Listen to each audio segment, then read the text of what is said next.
E aí galera, aqui é o Yohan novamente com mais um vídeo de King of Fighters Ultimate Match Online. E se tem suporte novo, tem vídeo novo no canal. E se você é membro, esse vídeo chega primeiro para você. Dessa vez eu vou analisar o suporte do Kensu 11. E a gente vai entender se vale a pena você colocar ele como suporte, investir nele como suporte, se você já tem ele upado e também se você não tem ele upado. Será que vale a pena pegar, upar? Será que ele é bom o suficiente? O que será que ele faz? A gente vai falar tudo direitinho, nível por nível da skill, explicando aí detalhadamente. Mas antes de mais nada, só aquele lembrete. Caso você não seja inscrito, se inscreve aí no canal, ativa o sininho para receber todas as notificações, deixa o like e se quer ter esse tipo de conteúdo antecipado, vira membro do canal, dá essa força pra gente. É graças aos membros do canal que a gente consegue continuar nosso trabalho, principalmente, claro, todo mundo ajuda, dando like, compartilhando, comentando, tudo isso ajuda, mas os membros têm um carinho especial, claro, dá uma grande força pra gente. Então, ajuda a gente aí e tem esse tipo de conteúdo antecipado aí, que é um agrado que a gente faz para vocês também, né? Uma via de duas mãos. Então, se puder, vira membro, vai ser ótimo ter você lá. Caso não seja possível, não tem problema, não esquece de deixar o like. Ah, e só agradecendo o grande Samuel, abraço aí Samuca, por você ter concedido aí pra gente, cedido as imagens de fundo, esse belo footage que a gente usou aí para a introdução e para o encerramento. Valeu, irmão, abraço, tamo junto. E bora conferir mais esse vídeo juntos. Vem comigo.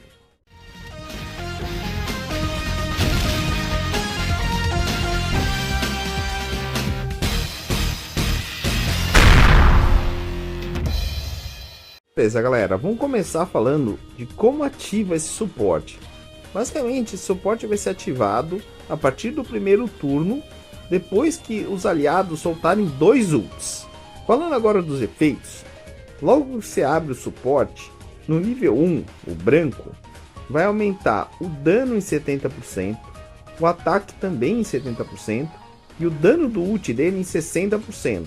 Todos os valores bem altos. Aí diz que ataca um único inimigo, reduzindo o rage desse inimigo em 200.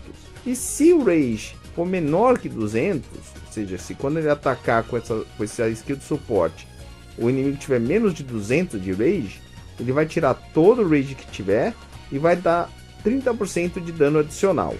O nível 2 verde faz o seguinte, vai aumentar dano e res rate dele permanentemente em 30%, também vai aplicar Iron Wall, que é um excelente buff de defesa, por um aliado aleatório da linha de trás, aumentando a resistência ult desse aliado em 20% por 2 turnos, e também vai aplicar Armor Break, que é um excelente debuff no alvo principal da skill dele, reduzindo a resistência do ult em 20% também, e também por 2 turnos.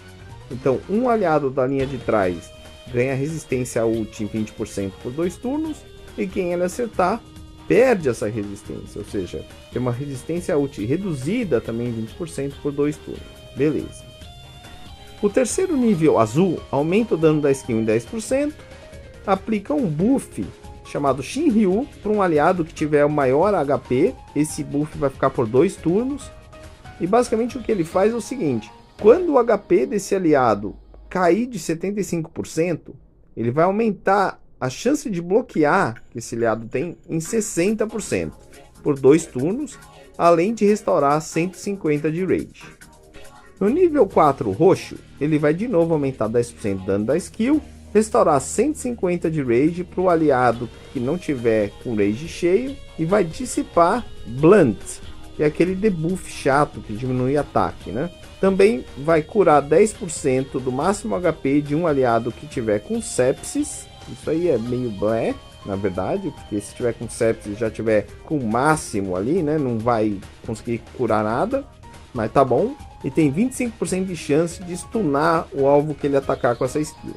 No penúltimo nível, que é o laranja, vai também aumentar 10% do dano da skill, aplicar a versão 2, versão amplificada daquele buff que a gente comentou anteriormente, que é o Shinryu. De novo, vai colocar em quem tiver mais HP dos aliados, né, por 2 turnos. E quando o HP desse aliado baixar de 50%, ele vai ativar um efeito, só pode ser uma vez, que vai fazer com que esse aliado fique imune ao próximo ataque, ou seja, o próximo dano que ele receber, na verdade, por 2 turnos também.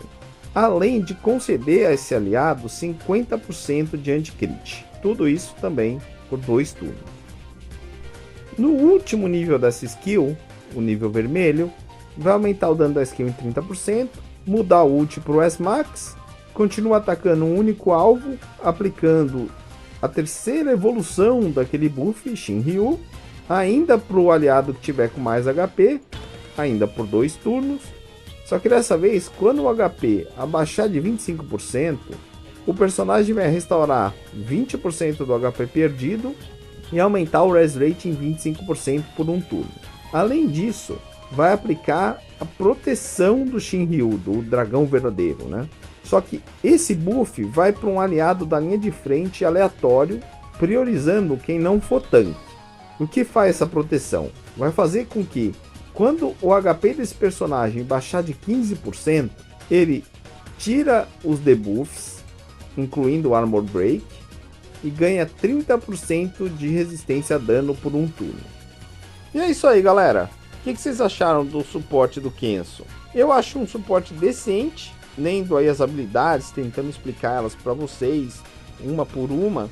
Deu para perceber que ele dá bastante buff para os aliados, tem possibilidade de stunar, é pequena, mas tem um debuff pro oponente que ele acertar, infelizmente é só um. Consegue dar rage, tirar debuff dos aliados também. Então assim, é um personagem decente, como eu falei, interessante se você upou esse personagem. Eu acho que valeria você pôr ele como suporte, mas não é um suporte que eu evoluiria o meu personagem, caso eu não tenha evoluído ainda, para pôr ele como suporte, sabe? Eu não acho que justifica. Eu acho, de novo, decente, bom, interessante para quem já tem ele evoluído. Jogar ele no suporte vai ajudar o time, mas a meu ver não precisa se desdobrar para pegar ele. Mas o que você achou? Aí que tá, eu comecei esse finalzinho aqui, né, com essa pergunta. O que você achou do Kenso? Deixa aí nos comentários. Eu vou ficando por aqui.